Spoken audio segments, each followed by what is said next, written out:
The views, opinions, or advice offered by this show's host do not necessarily reflect those of News Talk 780 KOH or its parent company, Cumulus Media. This is Bosma On Business with award-winning entrepreneur Mike Bosma, sponsored by Keystone CPAs. We're getting Northern Nevada back to business. Good morning, business owners. It's Mike Bosma, your business savvy CPA, coming to you from the KOH studio. Hey, you Garden Show listeners, you want to hang tight and hang on. Today's installment of Bosma On Business. We're going to talk a little bit about social entrepreneurship and how to be a responsible entrepreneur and give a little back. Each and every Saturday, for 1 hour, we give you 60 minutes of action-packed business adventure. Of course, today, no different. Today's installment of Bosma On Business, Stan Liu, mayor of Diamond Bar, California. So, Stan, welcome to Bosma On Business. Hello. Thanks, Mike. Hello, everyone. So, we kind of get this thing kicked off with, maybe your elevator pitch. So as a business owner, if I ran into you at an entrepreneurs organization event or something like that, and I said, Stan, tell me about your business, what would you say? Our business is what we want to do. We're on a mission at this current business is to create 1 million face-to-face positive interactions for kids over the next 3 years. So meaning that they're really interacting with each other rather than interacting with each other digitally over a phone or tablet or computer. Okay, so 1 million positive interactions with the kiddos. And how'd you come up with this idea? We came up with this idea was, as kids are facing challenges these days. The Internet of Things is supposed to get us more connected, but at times for kids in particular, a lot more disconnected than before. And then we see kids are glued to their screens and less activity, active play, and active interaction with their friends. So we came up with the idea. My partner Juan and I, we're parents. We have kids, and we came up with this when my daughters was about 6 and 9 years old. And the idea popped into my head was I was at in my daughter's talent show. So I was there. She was auditioning a talent show in elementary school. She was, I believe, in the 3rd grade at that time.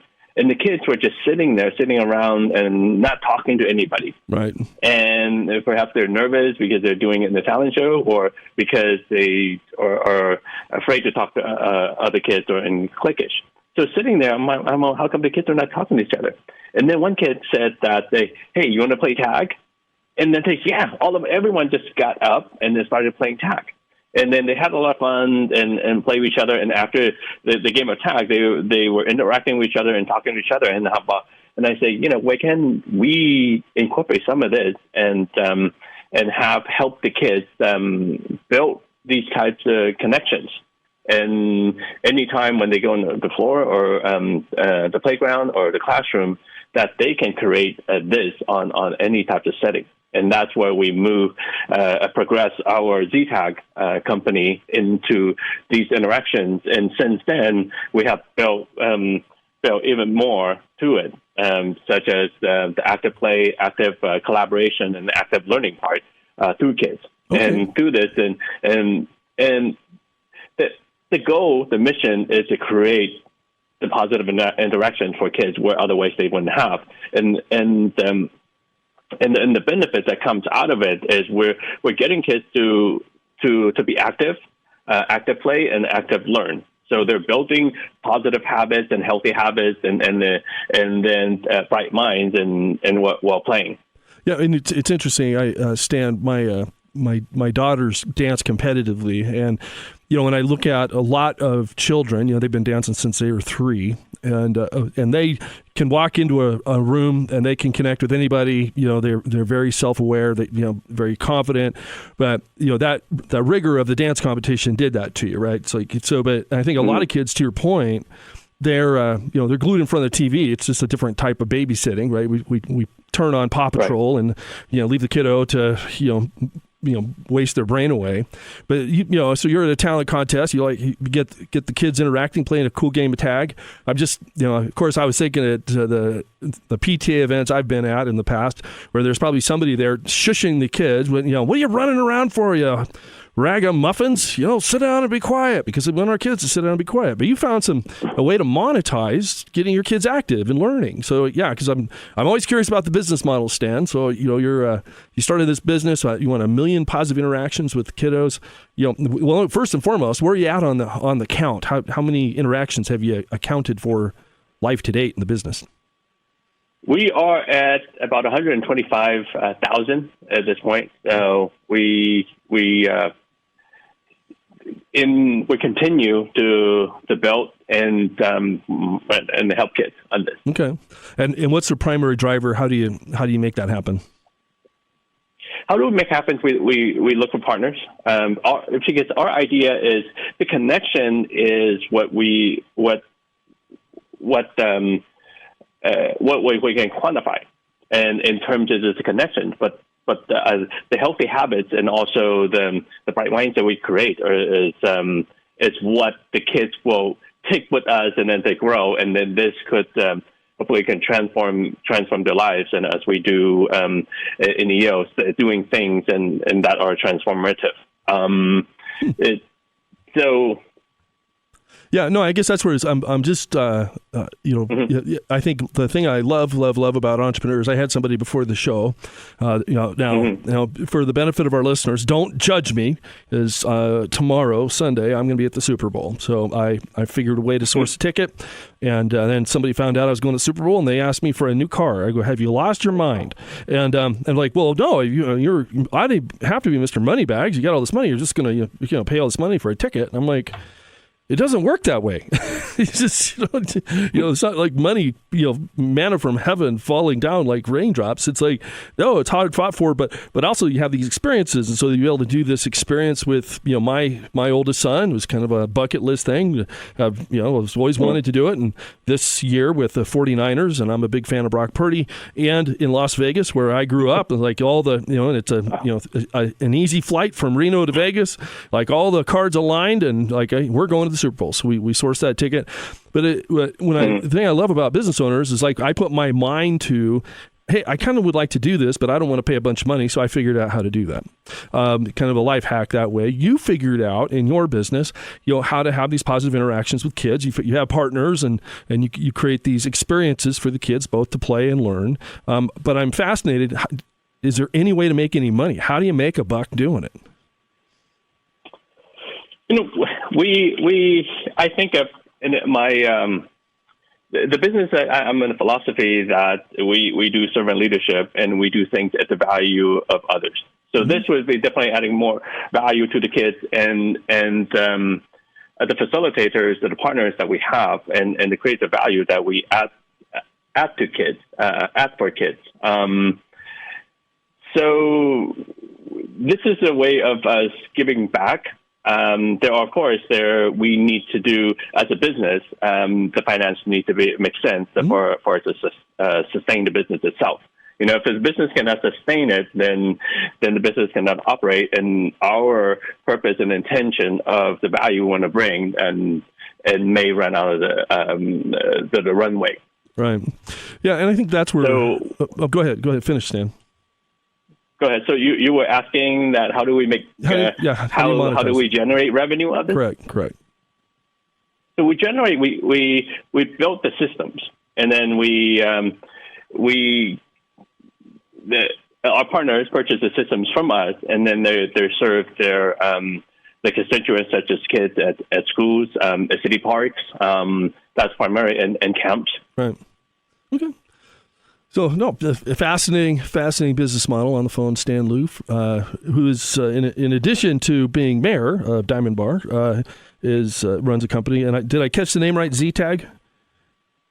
Z-Tag, yes. So what we want to do, all the business, I've been very fortunate to be involved in businesses that we can give back. Part of it in my previous business, aside from operating the business, a sustainable business, that we have planted over 100,000 trees back into the American forests to donate it back that way. Okay. And even in business and Z-Tech now is, we also look at the inclusivity and equity is very, very important. So we donate systems back to areas and organizations and serve the kids that cannot afford the system. So we do that as well. So we've been very fortunate to be able to help that way. Yeah, no, and I think, if you can, have a business that is for good, it makes it a lot easier to stroke a check or, pay for services if you're doing something good and positive in the world. I think there's so much negativity out there, especially if you make the mistake and watch the news. It's a little depressing. So to do something positive and create these positive exchanges or interactions for the kiddos is all good. I really like, Stan, what you were talking about on the inclusivity. We had one of our former foster placements. We had her for a short time, but she self-identified as being a Furby. So I had not experienced or encountered that term in the past, but her spirit animal was a furry creature, and so she, in her spare time, galloped around on all fours, and so she was in her first week in middle school. She's galloping around the playground. The kids started making fun of her, and so we got to have an experience with kind of bullying. Right? It's just kids being less than awesome, and I love that you're saying, hey, just because they're different than you doesn't make them anything other than different, and to be able to embrace people from all kinds of whatever they're dealing with or backgrounds, ethnicities, gender, whatever. It's just we're all trying to figure this stuff out. Nobody has it figured out, so we're trying to do this thing together. And if rather than judge, just accept. I think it's a better way of life. So I appreciate what you're doing on that front. But I'm curious, Stan. It sounds like you've had some successes in your business life up to this point in time in life, and really that servant leadership got you involved in politics in Diamond Bar. How did that come about? So, this came about during the pandemic, and this is back in 2020, and I was serving as a leadership leadership role in the EO's EO here in our chapter. So as you remember that during the pandemic, when it first hit, and our schools closed down on March 13, 2020, and I still remember that day. And all of us, we see the community, what are we going to do? Because it's something that was completely unprecedented for almost all of our lives. And our community, both in our business community, the restaurants and small businesses that we have, and all the parents that we say, what are we going to do with how we're going to approach this? And even my kids talk to their friends and their parents, or just worry and very stressed out. And then and immediately at that time, through the Entrepreneurs Organization, we here in our chapter, we started, even within the first week, we started having town halls. And we come together and we experience it, and we assess the situation of what's happening. How can we look at one of the things that we can do for our businesses at that point, and also the community, and what we can do for our families. Right. And the information that came, it's very fast, because I'm sure you know that the entrepreneurs are very, very resourceful. Right. And when we come together, we're having town halls. We're having national town halls with chapters from members from other states, and also we're having town halls that are meeting within our chapter in the region of Southern California, and we're able to find the resources to help our business. And I was like, why not?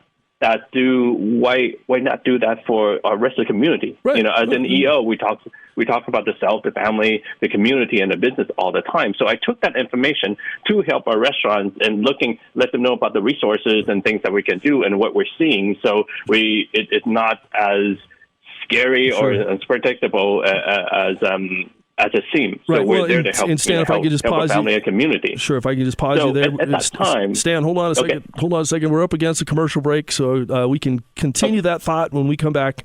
It's Bosma on Business, News Talk 780 KOH. Welcome back to Bosma on Business. Your host, Mike Bosma. On the phone, Stan Liu, mayor of Diamond Bar, California, and business owner of a company called ZTag, and really in COVID, as Stan was wrapping up that last segment, just talking about taking the resourcefulness of being an entrepreneur and the access to resources. We're both members of Entrepreneurs Organization, and Stan, you're in Southern California, right? Diamond Bar. Yes, sir. So, yep. how's the weather down there? It's crazy. The weather, we're getting a lot of rain. We're very paying attention as the community members and helping our community. We've done a lot of prep, such as with sandbags and the information that we share with our community, and we're on standby to see if it gets worse, and we're there to help. Yeah, out in the community. Yeah, it's the atmospheric river. I experienced it firsthand. I was in San Jose this last week at a dance competition, and it's crazy. I mean, I feel like I was driving through a hurricane. It was something you don't usually experience in Nevada, California. So, but as Stan, you were saying, yeah, as business owners, we tend to be resourceful, but you were able to create a business out of that, and like, hey, during COVID, kiddos or sheltering in place, and I remember there's when COVID hit 2020, I was sitting in my office at that time. I was a managing partner for Clifton Larson Allen, large CPA firm, and running the Reno office, and I was the only one in the office. Everybody else is at home working from home, and I thought I can do this anywhere. So I jumped on a plane, flew to San Diego. I remember getting into this altercation with the beach patrol in COVID because I wanted to go surfing, and I'm out there, bounding down there on the surfboard, and like, sir, you can't be out here. I'm like, well, why? And like, well, because the beach is closed. I'm like, well, I the house I'm at is right on the beach. I said, I don't care about the beach. I'm just getting in the water. Well, there's COVID. I go, there's no way I'm going to get COVID in the ocean. Okay, it doesn't work that way. Just going to fact check you right there. And he's like, well, I'm going to write you a $500 ticket. You don't get your sorry self back up there on your deck where it's safe, evidently. But on the sand, ooh, crazy time. So, yeah. So I remember you kind of, as you're sharing, as things were locked down there in California, that kind of the shock and awe of it all, where you're like, what do you mean I can't walk outside? What do you mean I can't go to the restaurant? So you found a way to keep the kids engaged and entertained in a healthy way, and are continuing that. So good on you. I love it. So, but and then in that same time you got involved in politics, and somehow you ended up mayor. I mean, how did that happen by accident, or was that all planned? It was not planned. I have not. I didn't know anybody in the political. I still don't look at myself as a politician. We're here and a public servant for our city. So with that, we're looking in intentionality of how we can serve, how we can help our community at that point. I've been very involved with communities, helping other schools and our foundation, community foundations here. So I share that, and then there was an election year that coming out, and the community members came out, the business owners that came out and said, hey, maybe you can help us more, and would you be interested in running for office? And I thought about it. I consulted my family and made sure I talked to my wife and the kids and families. That's something that then they're full on support. And then I went out there, and I still was not under intention that we get elected. We'll give it a shot, and because I think we can add value to the city council and be a public servant.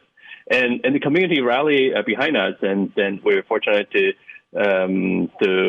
win that election in 2020, and now I've been elected as mayor by my council members this past year, and it's an honor, it's a privilege to serve our community, and I take a lot of values from being an entrepreneur, similar to how we serve our team members and our customers, and serve the same way, and the knowledge from running a business and also from EO as well, very much. Yeah, no, that's an entrepreneur to servant leader in the position of mayor. I had a number of years ago, Stan, I had a couple of business owners approached me, asked me if I had an interest in running for city council and ultimately mayor of Reno, and I started looking at it, and I was like, I don't know that I could I don't know that I'm built that way. I tend to speak the truth too much. So yeah, but it's different, right? So I was going to say, does everybody, taking selfies with the mayor now when you're out, getting a Krispy Kreme donut or something, or like, are you like the celebrity of Diamond Bar, or, people pretty much leave you alone?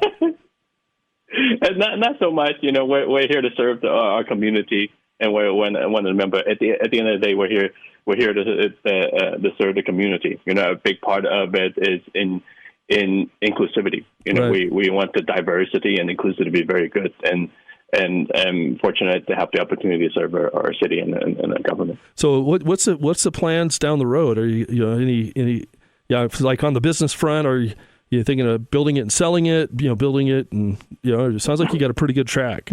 What's the game plan moving forward? We want to continue to help as many.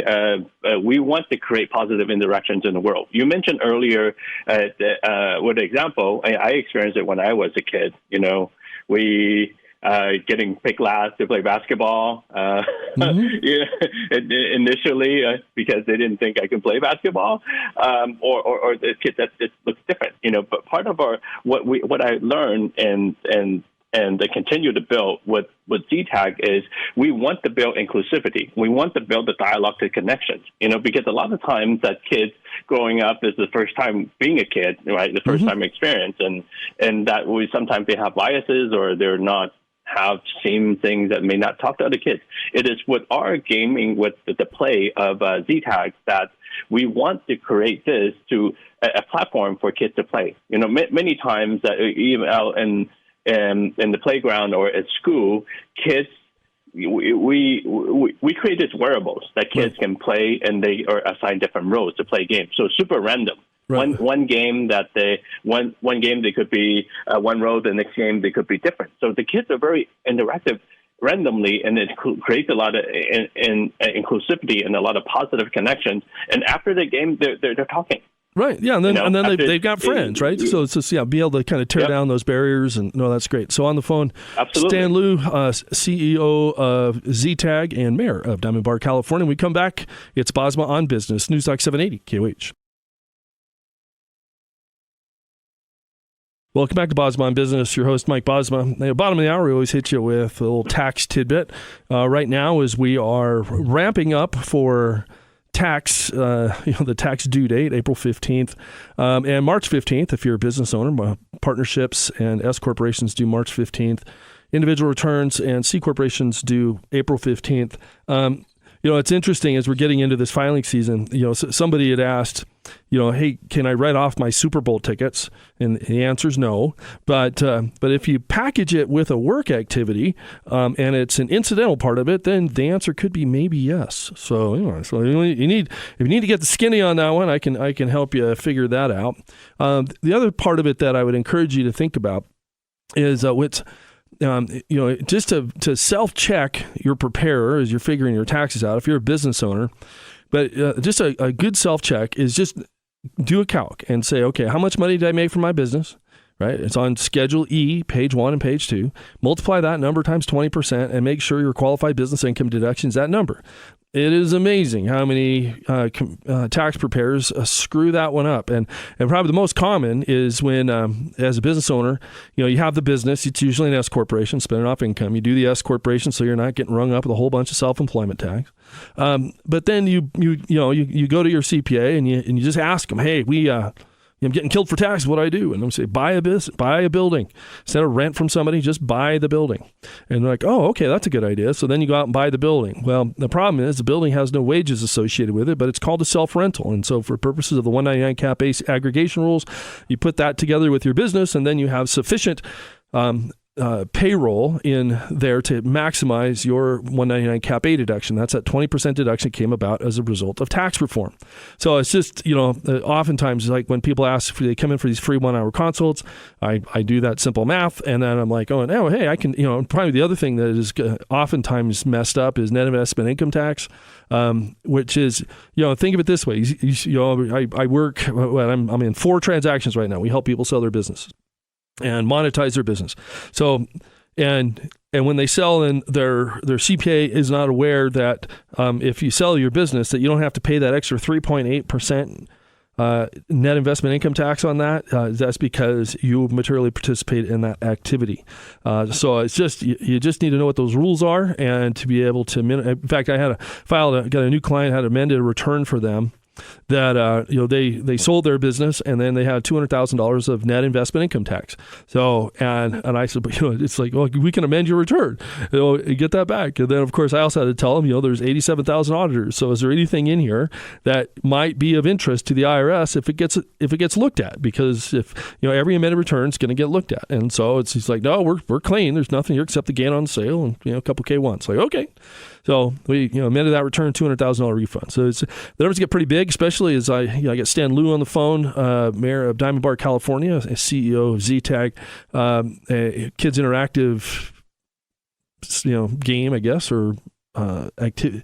But it's one of those things that in the great state of California, they're very zealous for taxation, and that California tax is a wallop, an extra up to 13.3%, and in California, Stan, I'm sure you're doing this in ZTAG, but you made the pass-through entity election, so you pay the tax at the entity level rather than at the individual level. That just kind of gives parity to the high tax states, so that you're not such disadvantage. Because otherwise, you can only deduct $10,000 of income tax or any kind of tax, real estate tax, state tax on your Schedule A. So that allows you to deduct it at the business, and that a little love on that one. So just how to make the magic happen. And if you haven't done planning since 2017, you're probably under the old regime, not the new regime. So if you need one of those free 1-hour consults, 775-786-4900, mbosma@keystone.cpa. We love, as mentioned on the first segment, if somebody hit me up like going, hey, you're going to the Super Bowl, why don't you give me a bunch of money? I'm like, you've lost your mind. It doesn't work that way. I had my oldest son, who I'm going to the game with, he asked me one time, he says, Dad, you always said you're going to help me if I need help. So I need some help. I go, okay, what do you need? He said, I need some financial help. I said, okay. And I did a complete financial plan for him, broke down all of the expenses. I go, this is how you create credit. This is how you, live within your means. This is how you save. And he wanted to buy a BMW M Series. And I said, oh, that's a terrible idea, because look at how much the maintenance cost is, and buy a Toyota, buy a Honda, and because they're basically free to operate. And he's like, well, that's no fun. I go, I understand, but it's cheap. But so he's like, oh, and I think that's where when we think of financial help, right? Like Brian Wheeler, Keystone Wealth Advisors, right? Sometimes if you can figure out how to make money with your money, then you'll have what we call financial freedom. So if you need some help, we can make that magic happen. Speaking of making magic happen, Stan Liu, CEO of ZTAG. Stan, I'm curious, you got 125,000 positive interactions. Your goal is 1 million in 3 years. How are you gonna positively influence 850,000 kids in the next couple of years? So we want to partner with the right partners, and the partners that share the same value as us. These could be schools, parks, and camps. So we're well on our way. I think we'll be able to surpass that. And how are you getting those, maybe call them strategic partners? How you got Salesforce, word of mouth? How are you getting the word out there? A lot of it's word of mouth. When we talk, and we talk about we share the same values, and how it goes back to the value that we can bring. At the end of the day, we all have the same passion of bringing the value to the kids. We want the kids to help build healthy habits and bright minds as they grow, and there's something that every kid should have. And we believe that every kid should have an active childhood. And having an active childhood, and why not? We build all these other habits, and that could be learning while we play as well.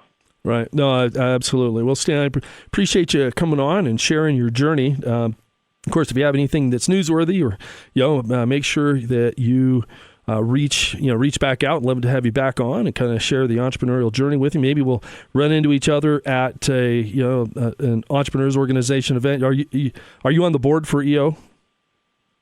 Yes, so I am serving this year. I am serving as the forum expert for the U.S. West region. Oh, okay, excellent. So appreciate it. And so are you going to be in GLC in Singapore?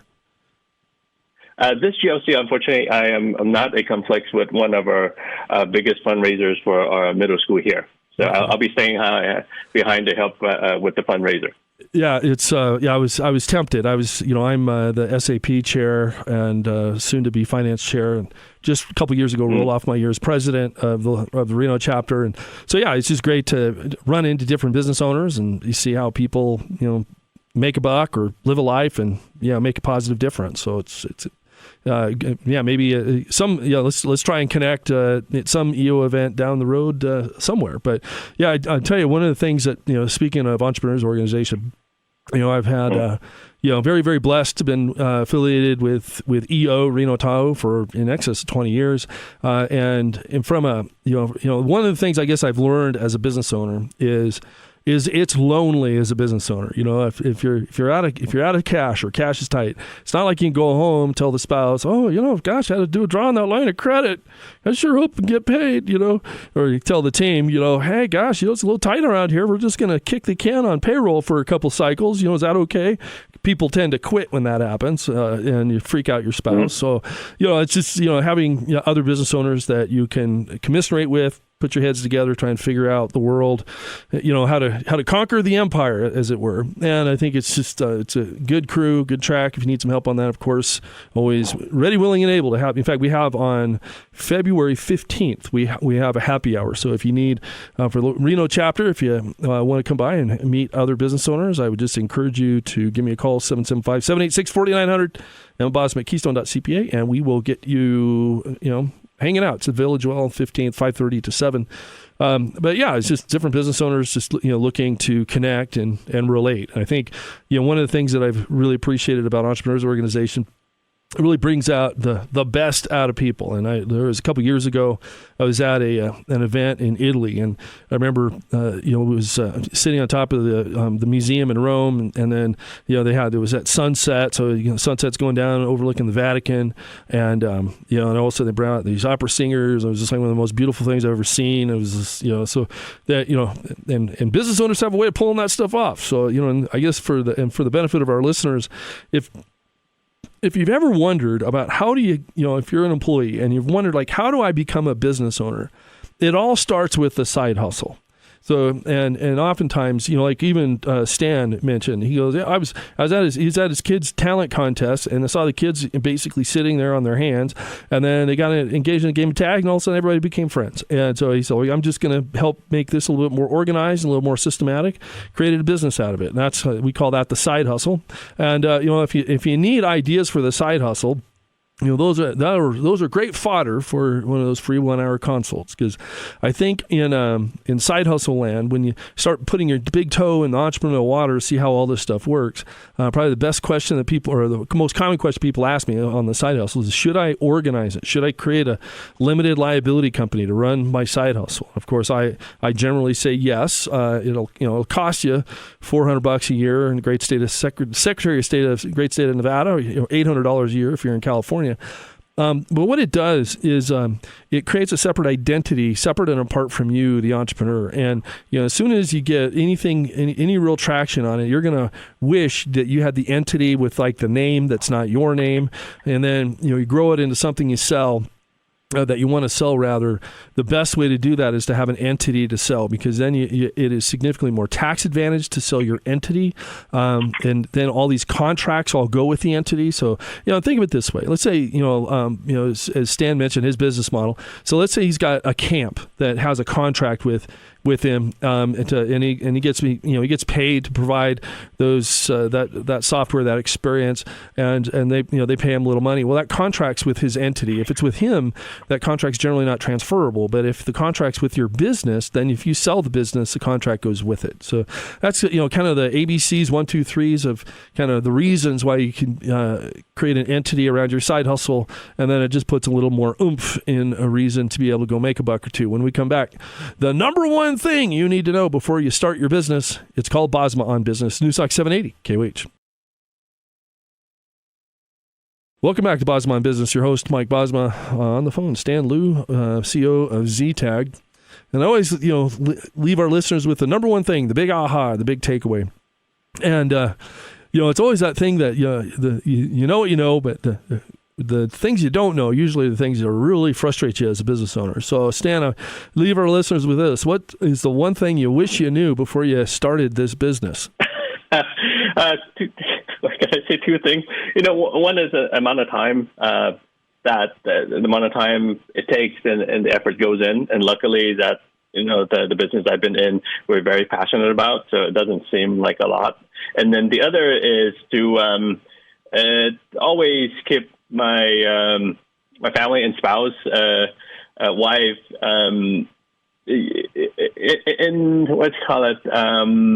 updated on what's happening. Because you got to talk to them. You got to tell them what's going on. In the business, building a business is very important. It's super helpful. Yeah, I think that's where I mentioned sometimes it's like being on a little island as a business owner, and to clue in the important people in your life and what's going on without burdening with them, but just letting them know.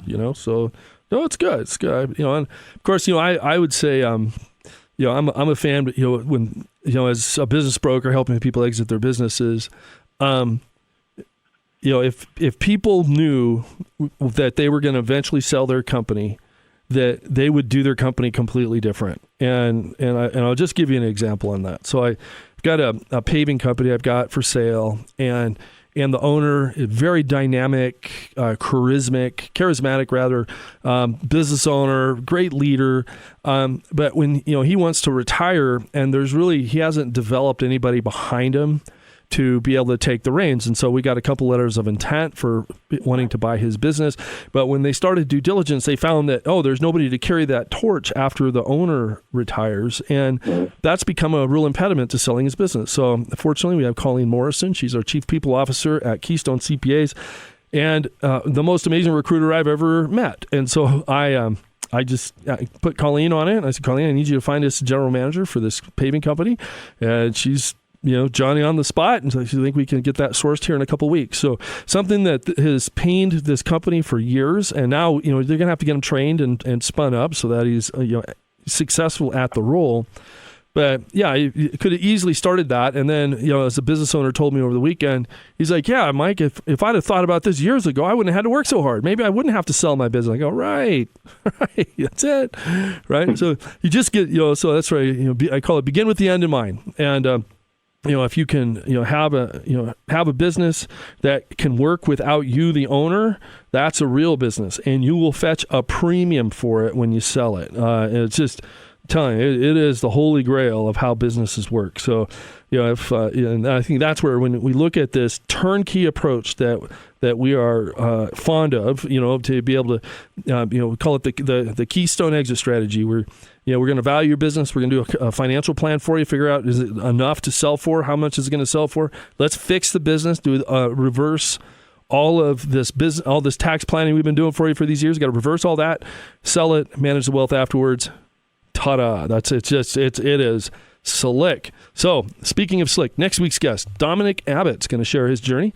And of course, if you need one of those free 1-hour consultations, 775-786-4900, M. Bosma at Keystone CPA. Until next week, you business owners, keep that business engine humming. We call it Bosma On Business. News Talk 780, KOH.